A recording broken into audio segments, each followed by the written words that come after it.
Oh boy. Oh boy. I know I say that a lot. But guys. Whoo boy. I mean it tonight. And hello, Anthony and Jake. And oh my golly, guys, people are piling into the show already because it's almost as if they heard it's going to get bonkers up in here. I'm having a sip of beer. Let me have a sip and I'll tell you what I'm having a sip of. It's not what we're drinking tonight. Oh, that's my beloved. That's Bone Shaker. Now, I wouldn't typically drink a Bone Shaker right before I'm going to sit down with my friends on the Toronto Beer Podcast with me, your host, Chris Schreier, because Bone Shaker, it's not for the faint of heart. It packs, I think what the technical term is, it packs a wallop. Oh, hey, babe, that was early. That's what it packs. And I'm not even remotely afraid of that tonight. Do you want to know why? Yeah, well, I'm going to tell you. It's because tonight we're drinking this. Yes. This, if you're not watching the videos where I'm holding the bottle up, is a 2021 bottle, a bomber bottle, no less, 650 milliliters of Amsterdam's Double Tempest barrel-aged Imperial Stout. I'm not messing around tonight, kids. Did I have cans of the regular Tempest in my fridge? Yes. Will I drink those and really enjoy them? Without a doubt. But is the big show the Double Tempest barrel-aged Imperial Stout? I'm not going to waste your time here, guys. If we're going to go big. And so that's what we're doing tonight. Now, some considerations. I have nice glassware tonight. This is a Spiegelau tulip glass. Not 100% sure how clean it is. Ben drinks milk out of this on the reg, and I know for the beer geeks that's going to be a problem, but I don't care. I did give it a cursory scrub with my foxtail brush and some nice hot water. Can have another sip of that Bone Shaker, because Ken... Tonight we drink because tomorrow we die or something like that. I'm not going to die tomorrow, but I can adhere to the first half of that. Oh, hey, Stormstade just turned up. Hello, Stormstade.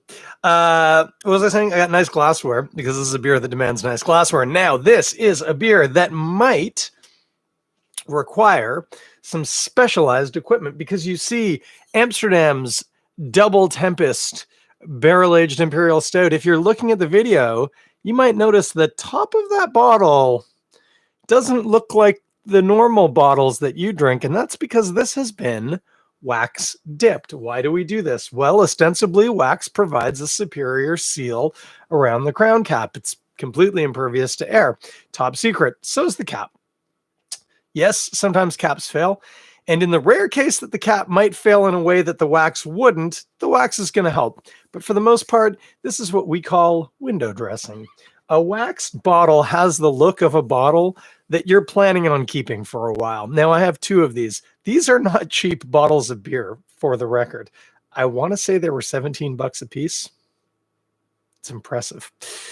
And so you might want to get one and maybe two and lay one down. That's what I'm doing, but I am opening this one for you tonight. Now, waxed top. What are you going to do? Years ago, people were really moaning about the Amsterdam waxed tops on the Tempest. I made a very tongue-in-cheek video on YouTube. I bet you can find it if you search my name, Chris Schreier, and like something like waxed bottles or something. It's probably there.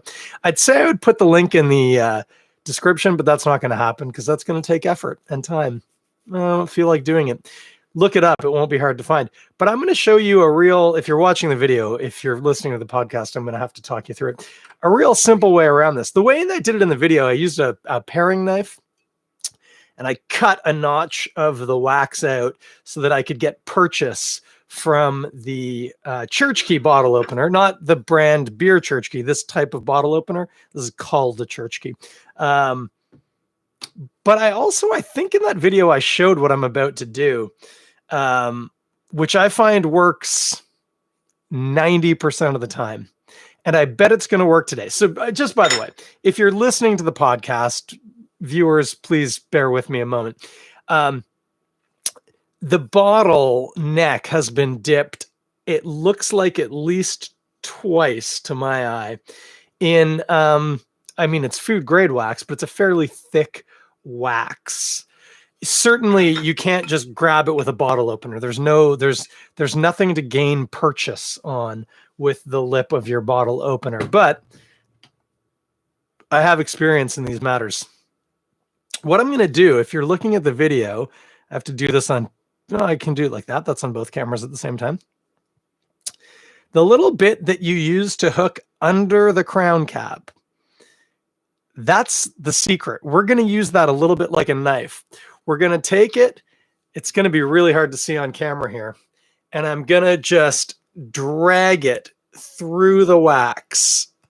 And that's going to get me purchase on the crown cap. And if I've been a good little Christmas bunny and I've dragged my bottle cap properly, in just a second, we should hear, sorry, I've got wax bits falling on me, the fruits of my labor. And they sound, I hope, like this. That's an open bottle. No special tools required. Admittedly, a little more effort than if I was just opening a can of beer. But have you read Spent Grains, the craft beer zine? Because I do mention in it, sometimes it's the things in life that take a bit of doing that are worth doing. And that's the case here. That is a perfectly opened, waxed bottle thing. It actually almost looks like there's still a cap on it in the video. I can assure you there isn't. That's the cap right there. And we're going to pour this out. I'm going to have one more sip of Bone Shaker just for good luck. I feel like Bone Shaker takes care of me. That probably is indicative of some sort of a problem, but we don't have to deal with that tonight. Oh, I do like Bone Shaker, but that's not what we're here to talk about. We're here to talk about this double Tempest barrel-aged Imperial. I am pouring it right now if you're listening to the podcast. I did that intentionally audible for all those folks listening on their drive to work, maybe, or maybe you're washing the dishes. I don't know what you do when you listen to podcasts, but now I notice that in both the videos, I can see the reflections of my screens, which also includes a very meta reflection of me, although you might not realize that. Anyway, the point of the matter is this is a black beer with, I would call that a khaki, a very dark tan. Some people would call that, as I'm swirling it and getting a little bit more color and it's even darkened up a little bit, like mocha head. It's a nice brown head. It's thick. I've already got aromas pouring off this thing. Let's just do it. I don't need to tell you about what I'm getting. I'm just going to tell you about what I'm getting. If you held this glass of beer in front of my face and I was blindfolded and I had no idea what I was smelling, if you just stuck this in front of my nose, I'd go, is that double Tempest from Amsterdam? My gosh. It's chocolate.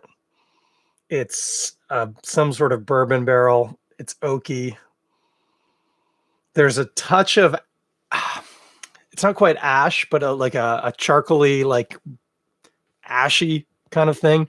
Not like cigarette tray, not like ashtray, but like an ashy quality.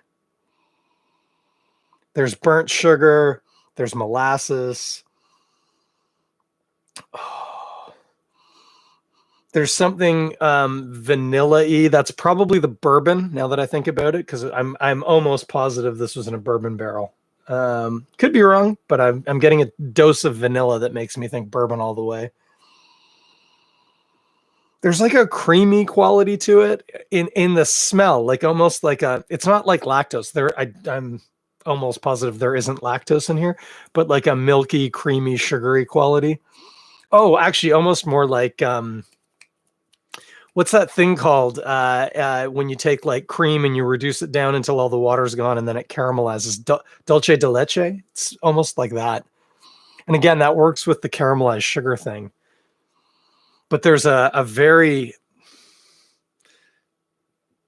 it's almost, again, milk fatty.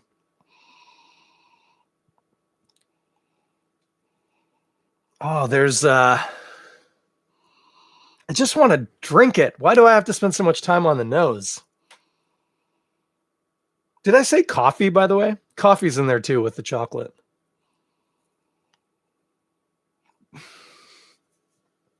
There's a smell I almost don't want to describe, but it's very intriguing and it's not at all off-putting. It's very subtle. Oh, there's something almost nutty, almost hazelnutty. But the thing that I was talking about, it's still there. Again, I hesitate to tell you this. I don't want to put you off because you're going to only smell chocolate and a bit of coffee and some smoke and a lot of vanilla. There's just a touch of, of sweat. Not in a bad way, not like in a BO way, but there's a hint of sweat. I kind of like it. It's not me, I don't think. Hang on, let me see. No, I smell great. Well, I smell fine. I don't smell great. I smell fine. It's not me. What is that smell? Something reminiscent. Sweat isn't quite the right word, but there's like a, I almost want to say like a ripeness. It's not Brett either. This is not a Brettanomyces beer as far as I know. Sometimes you can get like horse sweat. It's not like that. That's a different kind of thing. There's just almost a ripeness to this. Well, actually, you know what it's a bit like? It's a little, it's not cheesy, but again, with that dairy thing, I don't know. I'm going to drink it, guys. Here's the thing about this beer. The bigger the beer, the more time you can spend just completely being insufferable about it. When really, the fastest thing would be to just stick it in your face.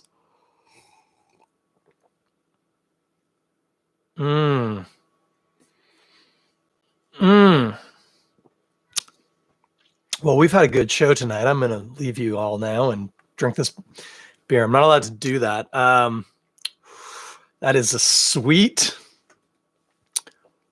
Oh my gosh, vanilla, bourbony, slightly smoky.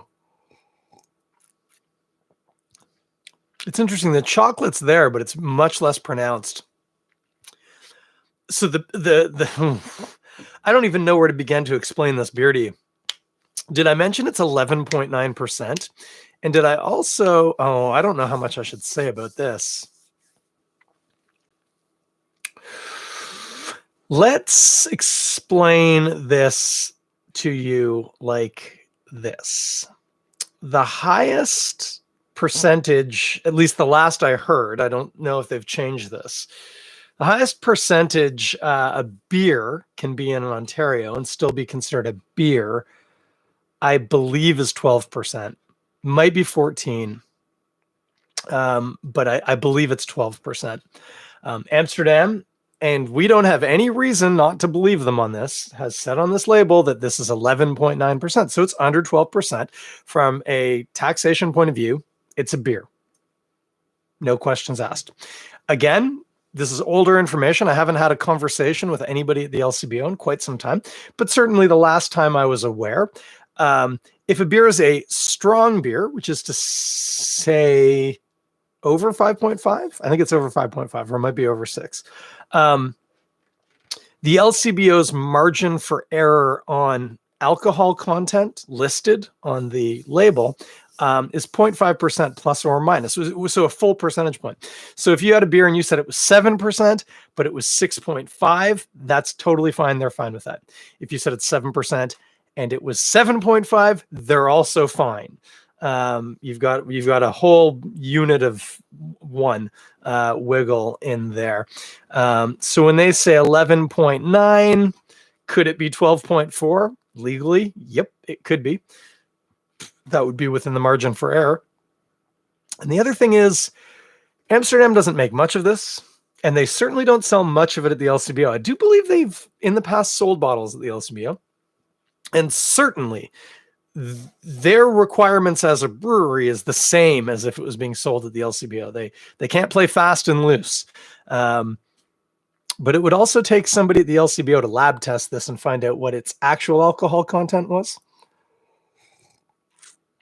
if they wanted to disagree with the listing of 11.9%.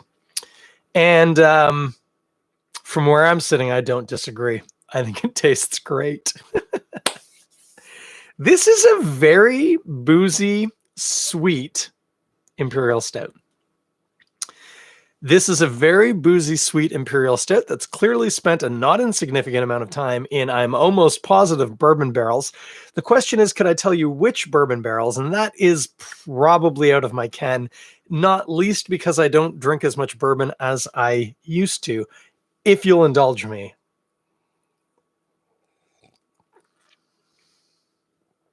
You know, Malcolm Gladwell talks about the blink reaction. Sometimes if you just spend enough time doing something, you can't even necessarily always understand why you know a thing. You just say go. And my just go is that's Buffalo Trace. But that's just a guess. I know who I could ask. And maybe I will. I don't know what's going to happen to the Instagram here. No, I won't do it. I was going to text Ian right now, but I don't know if I step away from the Instagram, if the feed goes away, and I don't want to do that. It's not that important. Buffalo Trace is my guess. Just a guess. Lots of vanilla, bourbony, oaky. Then we get into the malts. The malts on the palate show tons of burnt sugar. There is a bit of cocoa, a bit of chocolate, and I hope you don't think I'm being pedantic, but cocoa and chocolate taste different. Cocoa is dry, powdery, often has hints of dark berries to it.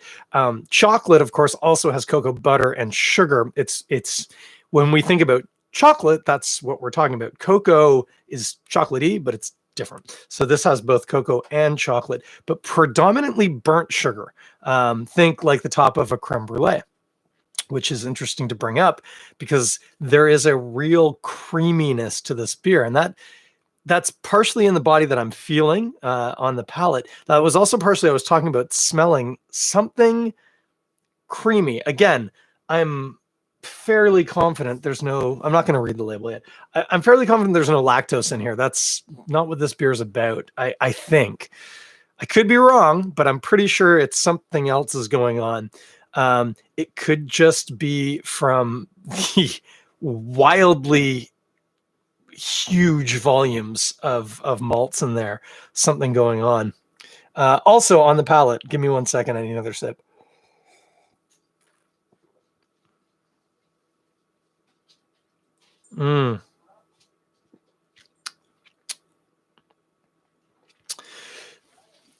The undertone on the malts is Maris Otter, I think. There's a biscuity quality to it. But man, it's so sweet. This beer is just crazy. And it's going to get me really looped, too. That's a little worrying. I'm supposed to go to the gym tomorrow morning. That might not happen. We'll have to see. Going to have to get some water down me, too, tonight, because this beer is massive. Did I mention smoky? Burnt sugar has a bit of smoke to it, to the flavor component. There's also a smoky quality that I think... Actually, let me have another sip. Yeah, I'm going to go back on what I was about to say. I was about to say the smoky quality could just be the barrel, but it's not. It's also the malts. Burnt sugar and the taste of, I'm not entirely sure, but it could be black patent malt. But that's where that, again, these words, when I use them, I don't always mean negative things, but I think people hear negative things. So if I say acrid, acrid just sounds bad, but there's an acridness to smoke that in the right amount is just that. It's like if you burn, like set fire to and burn the outside of a marshmallow, it gets an acrid taste to it.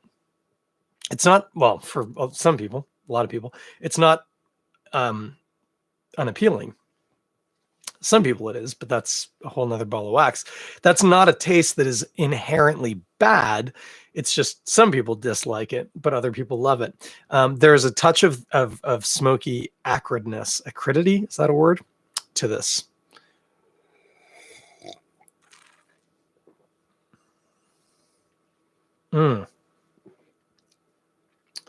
Huh. And rum. I know that there's bourbon from the barrel. I think the rum, that's something that's coming off the sugars from the malts. It's not got rum in it. I don't know, actually. Maybe some of it was aged in rum barrels. Yeah, there's a real brown, sugary, molassesy, rummy kind of quality to it. Getting into... So, by the way, those are the things that immediately pop out. What else is there? Well, there's black jammy fruits, figs and dates for sure.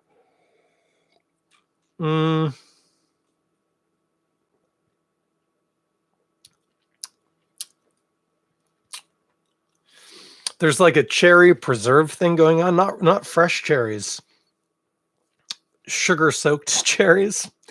Everything in this is going to be sugar soaked because it's a very sweet beer.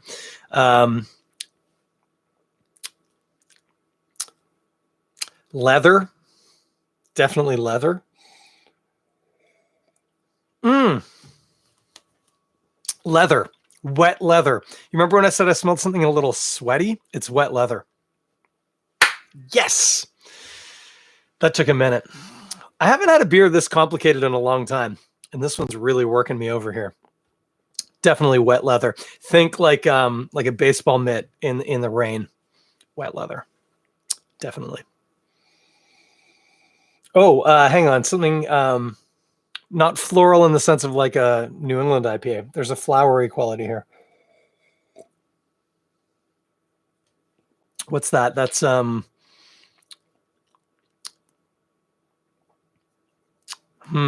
it's elusive. There's like a perfuminess.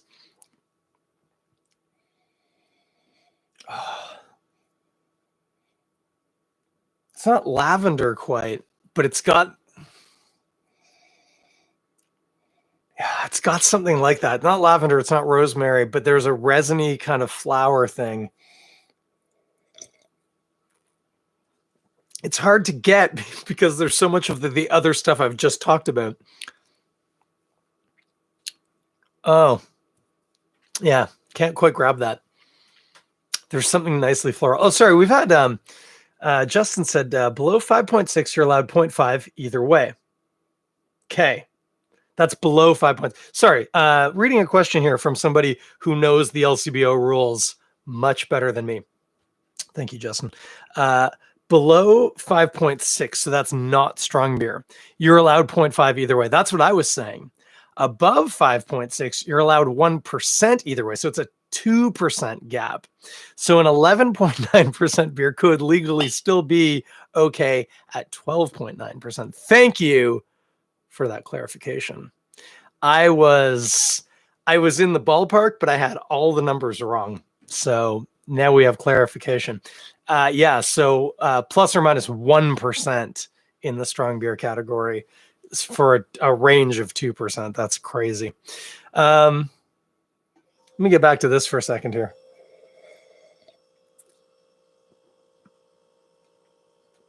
Yeah, nice. If I could geek out with you for a minute here, the cocoa flavor profile shows a bit of berries. So be careful here. This beer does not taste like berries, but when you think about the cocoa profile, it tastes like blueberries and blackberries, the cocoa. And also, it's not Dutch process. It's traditional cocoa. Between you and me, one of the problems with this kind of a beer is it's ripe for insufferable idiots like myself to really nuance the crap out of this. Okay, what are the takeaways? Burnt sugar, creme brulee, little smoke, not a ton of coffee, to be honest with you. More on the nose. Wet leather. Again, Maris Otter, I think, a biscuity multi-quality. Oh, actually, another thing that just occurred to me. Part of that florally thing that I was chasing, I think, is the hops. It's almost more leafy than florally. There's a botanical. Botanical maybe would have been a better word to have reached for. Sorry, again, I haven't done something like this in a long time.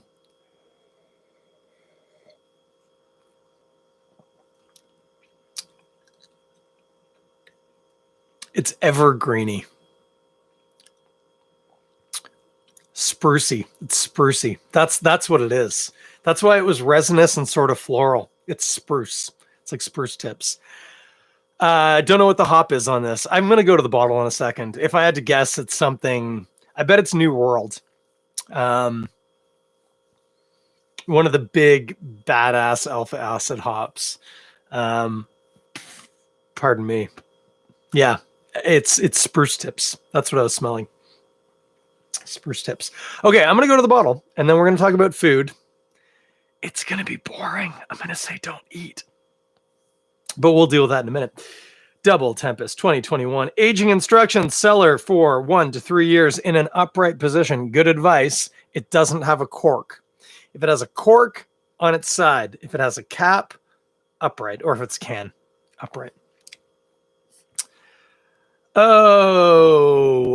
Tasting notes. This year's Double Tempest has aromas of figgy pudding. Yeah, dark fruits, dried plums. That's also dark fruits.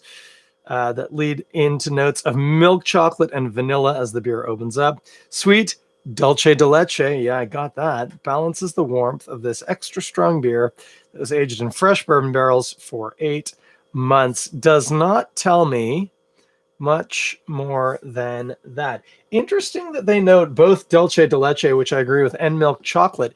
It almost does make me wonder if maybe there is a bit of lactose in there, because there was a really milky, creamy quality, not just in the mouthfeel, but in the aroma and the taste. Could be. Don't know one way or the other. Again, I know who does know. I just don't want to. Anyway. Oh, this is so good. Seriously, so good. What are you going to eat with this? I double dare you to tell me something. What are you going to eat that's going to keep up with that? You could eat a creme brulee, and it might not keep up with that beer. Creme brulee, just to remind you, made with whole cream, eggs, and sugar, and then and vanilla, and then coated on top with sugar, which is caramelized.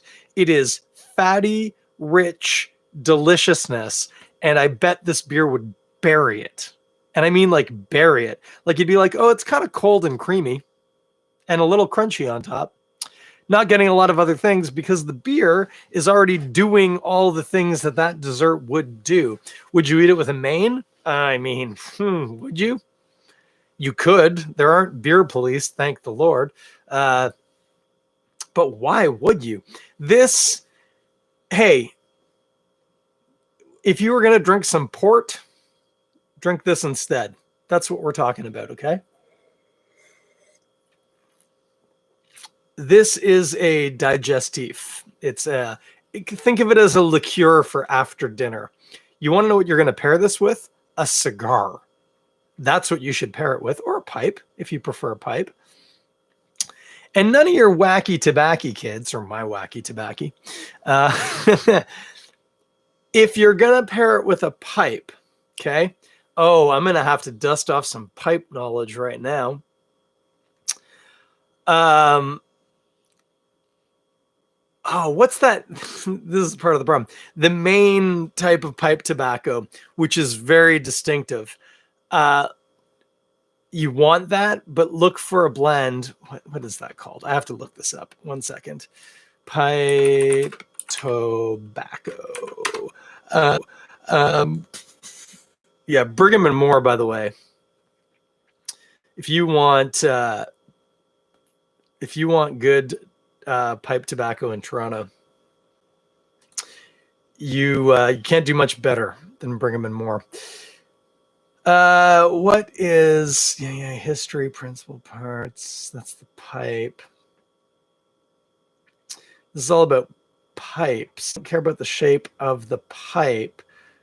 What I care about, briar, clay. I know all of this stuff. Wait, am I in pipes on Wikipedia? Oh yeah, I'm in tobacco pipes. Okay. Oh yeah, here we go. Tobacco. Oh yeah, Latakia. Latakia. This is a fire-cured spiced tobacco of Syrian origin, now made in other regions such as Cyprus and Lebanon. Latakia. Look for a blend that's like 30 to 50% this. You want that spicy, aggressive pop, but then you want some smoother mellow notes too. But that would work really nice. Cigars, let me blow your mind. Hey, I know all the kids like their Connecticut shade leaf wrappers, and far be it for me to rain on that parade. Nice cigars, but go for a nice dark Cameroonian wrapper, maybe a Robusto, looking for something on the spicy end of the equation. I had some really nice cigars in Nicaragua that were significantly more spicy, less mellow and leathery. Play up some of that spice. Something this beer is not long on is spices. So anything that you can add that will work with that, I think is going to go really cool with this beer. If you don't smoke anything, wacky or otherwise, just enjoy this beer on its own. I will always tell you, an imperial stout like this, you would be surprised what it can do with the really far out to the side funky cheeses. Blues, especially blues. You ever have Roaring 40s? It's a smoked blue, very salty, very like, I was gonna say sour is not quite the right word, but moldy, like a ton of funk, very salty blue cheese. I know that doesn't make a lot of sense, because salty and the funk with this sweet, creamy, smoky thing, but you would be amazed how well they can work together. Really nice.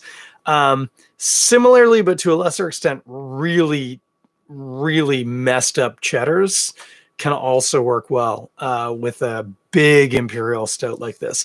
What's funny about a beer like this, it actually doesn't work well with a lot of cheeses. Like 90% of the cheeses out there, you don't taste the cheese. The beer just destroys it. And then some of those cheeses are just too messed up. They don't really work with anything. But there's a little window of cheese. And also, interestingly, some of those are cheeses that you might not necessarily think that you like. And maybe you're right. But with the right beer, and like a beer like this, it could be enough to, again, in a pairing, we look for the two elements to form a partnership that is better. What's they say? It's greater than the sum of its parts. That's what we're looking for. And that could actually deliver you the opportunity. Maybe you don't like smoky, salty, funky, messed up blue cheeses, but you might like them with this beer, because this beer is so massive. It's doing things to your mouth that your mouth is just not used to. And all of a sudden it's like, hey, as long as we're doing this, have a bit of that. And you go, oh, all right, that actually tasted pretty good. And then you have that cheese like 2 days later without the beer, and you're like, that's the grossest thing ever. we need a hazmat suit to deal with this cheese. But in the moment, it tasted pretty good. That's what we're doing with this beer. I'm going to have another sip, and then I'm going to talk at you for a minute, and then I'm going to get out of here because I knew this one was going to go long, and it has.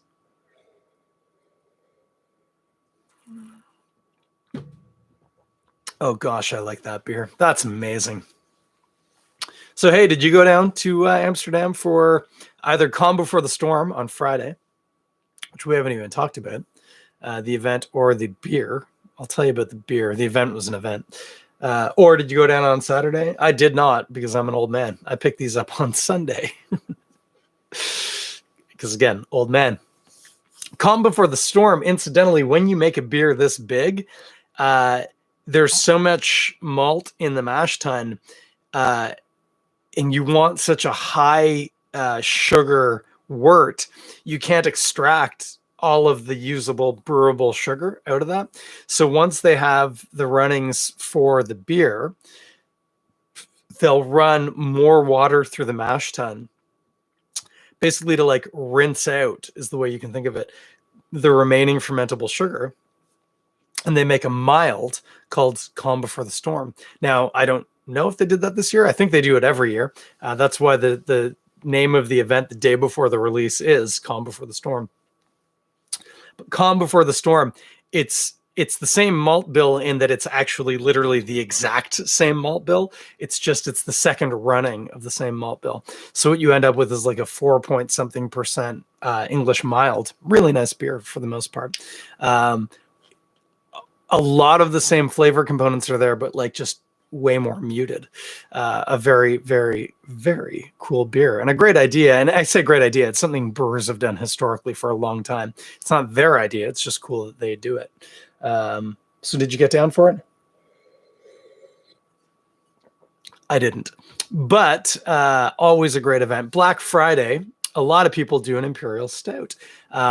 Muddy York all month has been doing their Inkwell stouts, and their final one dropped obviously on Friday. Amsterdam had their double Tempest, and Left Fields put out their Blackburn Imperial Stout. Have not picked up any of that yet, but I look forward to it. I think I've missed the boat on the Inkwell. Those ones flew. And the other thing that I did pick up, it's not an Imperial Stout, but this guy? No. Oh, is it this guy? Yes. Kintsugi from Godspeed. This is an interesting one. It's a barrel-aged mega blend of Godspeed's 3 original flagship beers and a mixed fermentation saison. It's not an Imperial Stout. I'm actually not even entirely sure when I'm going to drink it now that I think about it, but I am excited by it. A lot of crazy cool beers just dropped this past weekend. Check out those breweries' websites because a lot of them are still available. Certainly still double Tempest to be had at the brewery at all. Well, as I say, all 3 locations. I don't know. Does the Barrel House have a retail aspect? Because the brewery is right across the road. Anyway, Brewery on Asander and Queen's Quay, I'm sure, has this. Again, don't know if this is making it to the LCBO, but if it does, it's worth picking up. And like I say, I mean, I know COVID's been tough on everybody. It's not a cheap bottle of beer.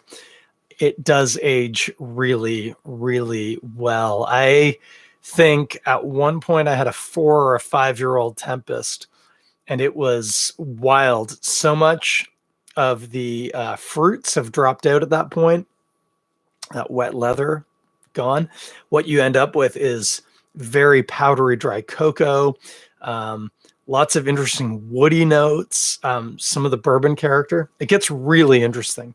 It's definitely a really fun beer, especially if you're not the kind of person who tends to age beers. And I'll be honest with you, at this point in my life, I am not the kind of person who ages beers. It's an interesting and very safe beer to age. Some beers, what you end up with is a thing that's interesting, but not necessarily tasty.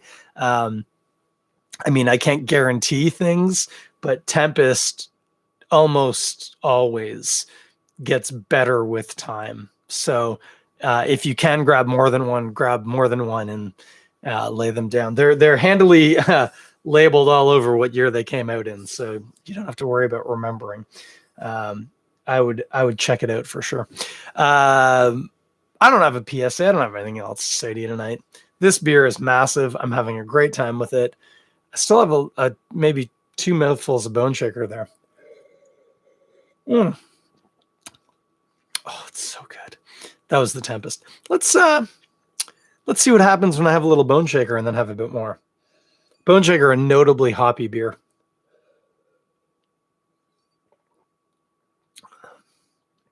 Oh yeah, that tastes like Bone Shaker. All right.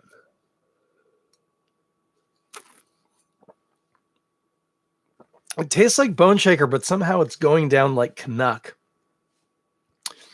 which for a normal person would probably set alarm bells going off. But for me, it just makes me think, well, what's this going to taste like?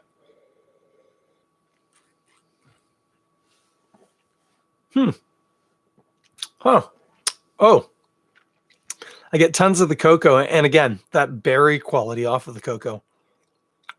Almost, yeah, blackberry from the cocoa. It doesn't taste like blackberries. It tastes like cocoa that tastes like blackberries. It's a little different. Smoky. I get way more smoke off of it after that Bone Shaker. That's interesting. Again, the malts are black for the most part. It's got a real smoky quality to it.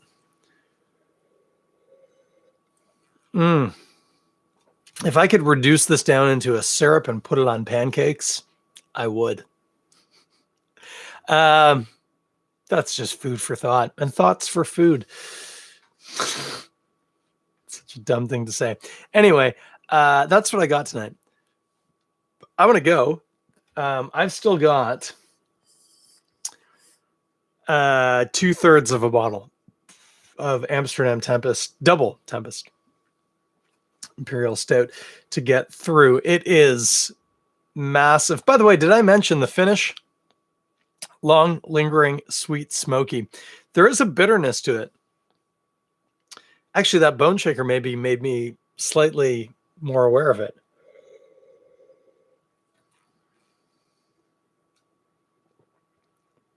Yeah, I'm telling you, I'm getting juniper off that hop. It's nice. What are we going to say about this beer? It's amazing. Buy it. If you're in a place where you can't, totally okay. They make it every year. They made it last year. They'll make it next year. It's a very tasty, tasty beer. At the end of the day, though, kids, it's a beer. It's not going to change the world, and it's not going to change your world whether or not you can buy it. So don't feel a lot of peer pressure. There are tons of really cool, interesting beers out there to be tried. As noted, Inkwell and Blackburn, both very cool imperial stouts as well. So yeah, take a look around. Lots of interesting things. Also, a fun bottle to get. Again, a 650 ml bottle. I mean, I'm drinking it out of a stem glass here. You could easily share that bottle easily with 4 people without much complaining with 6. So it's a fun bottle to share with friends. If you really want to mess with people, if you have some Irish friends that say they like stouts, give them a bit of that. That ain't no Guinness you're sipping, doo-doo. Yeah, I know you're listening. Anyway, for everybody else, have a great night. I hope the snow is making you as happy as it's making me, because I'm happy with snow. And even if I haven't got the snow tires on my bike and I had to drive my car to work today, and there's a solid 80% chance I have to do that tomorrow, man, that sucks. I hate not riding my bicycle. Like Freddie Mercury said, I want to ride my bicycle, my bicycle, my bicycle. I want to ride something like that. It's time for me to go, kids. Have a great night. Pick up some cool Imperial Stouts. Tell me all about it. If you haven't checked out Spent Grains, the beer zine, look it up on Insta at Spent Grains Zine. Zine's probably the only word you need help with there. Zine. Get your copy. Ask your local brewery or bar if they have it in stock. If they don't, tell them where they can find it. I will thank you for that. Enjoy your imperial stouts, your non-imperial stouts, your non-imperial fighters. I was getting into Star Wars for a minute there, but we don't have to go there. Have a good night. Take care of each other if you can. We all... You notice I haven't talked about the pandemic at all, and I always do, and I'm not going to. I will just say Omicron. Let's all take care of each other. Be safe out there, and I'll catch you guys in exactly 7 days. We'll drink another beer. It'll be fun. Bye.